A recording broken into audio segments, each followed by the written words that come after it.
Yang ketujuhnya mengingat ketakwaan Nabi Ibrahim alaihissalam dan juga Nabi Ismail alaihissalam. Jadi yang ketujuh ini maknanya kita akan kembali mengerti bagaimana takwanya Nabi Ibrahim dan takwanya Nabi Ismail alaihissalam. Bila kita baca dalam surah As-Saffat, di mana Nabi Ibrahim pernah menyatakan kepada anaknya, "Ya bunayya, inni ara fil manam anni azbahuka fanzur maza tara." Qala ya abatif'al. Qala ya abatif'al ma tu'mar. Satajiduni insyaallah minas sabirin.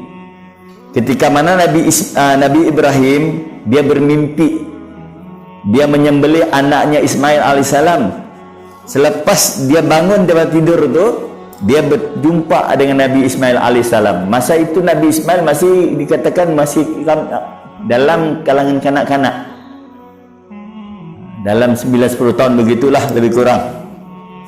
Jadi apa kata Nabi Ismail? Ya abati, wahai bapa kesayanganku, if'al ma tu'mar, kamu lakukanlah bapakku apa yang diperintahkan kepada kamu.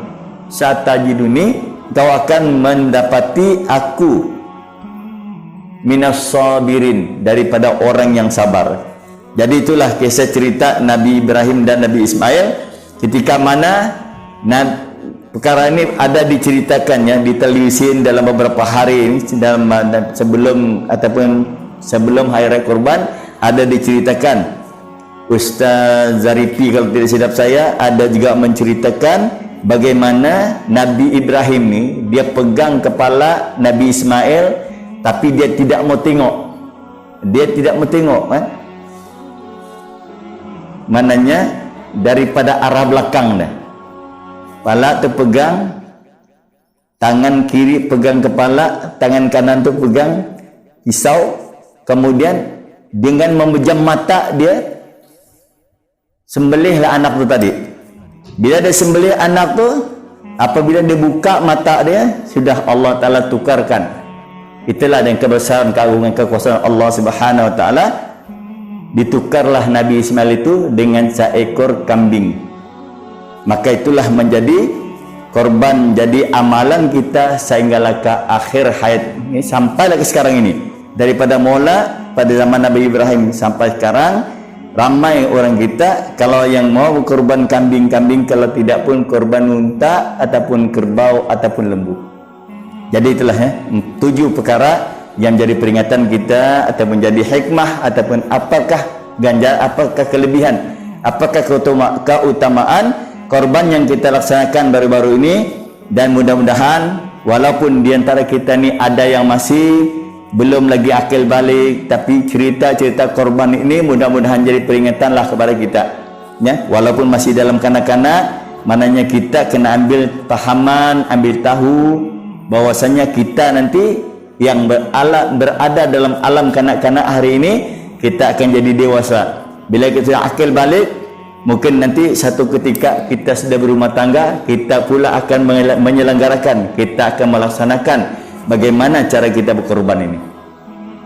Jadi itulah harapan saya pada kita semua yang ada khususnya di Kampung Gana ini, dan juga jamaah-jamaah Surau Al-Firdaus ini, mudah-mudahan akan teruslah ya mengikuti kita punya kelas, karena selepas ini kita akan bincang lagi perkara-perkara yang sudah saya nyatakan dulu berkaitan dengan akidah.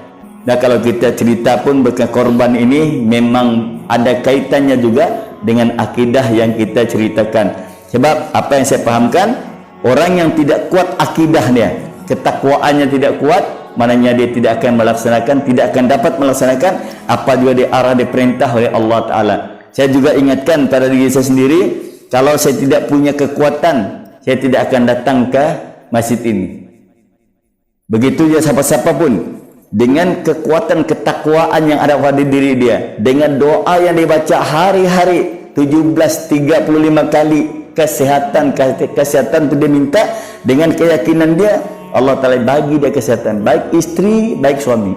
Tapi Allah Ta'ala akan ujilah juga kita dengan sedikit kekurangan kesehatan pada diri. Tapi Alhamdulillah, walaupun ada kekurangan itu, kita dapat juga melangkahkan kaki ke tempat yang paling Allah Ta'ala suka, seperti yang telah saya jelaskan dalam hadis, ahabbul biladu ilallah masajidaha, tempat yang paling Allah Ta'ala suka dan orang-orang yang berada di dalamnya adalah orang yang paling disayang, dikasih, dicintai Allah, dan mudah-mudahan mendapat keberkatan, kerahmatan dan keridhaan adalah masjid.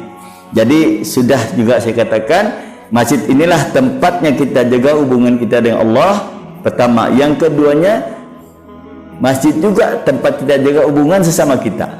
Dan ketiga pula, masjid ini juga tempat kita menambahkan pengetahuan, kepahaman kita dengan agama. Banyaklah cerita-cerita lain yang kita akan dapat ketika mana kita datang ke masjid.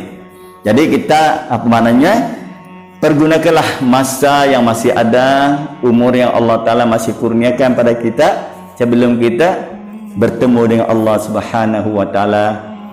Bila kita sudah berada di alam barzah, kita tidak ada lagi peluang untuk balik ke dunia. Jadi setakatlah dulu untuk malam ini. Saya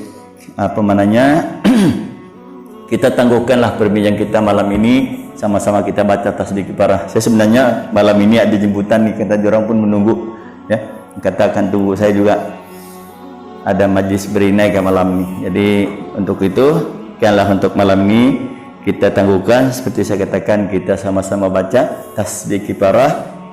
Bismillahirrahmanirrahim. Subhanallah bihamdihi, subhanakallahumma bihamdika, nashhadu an la ilaha illa anta, astaghfiruka wa atubu ilaik.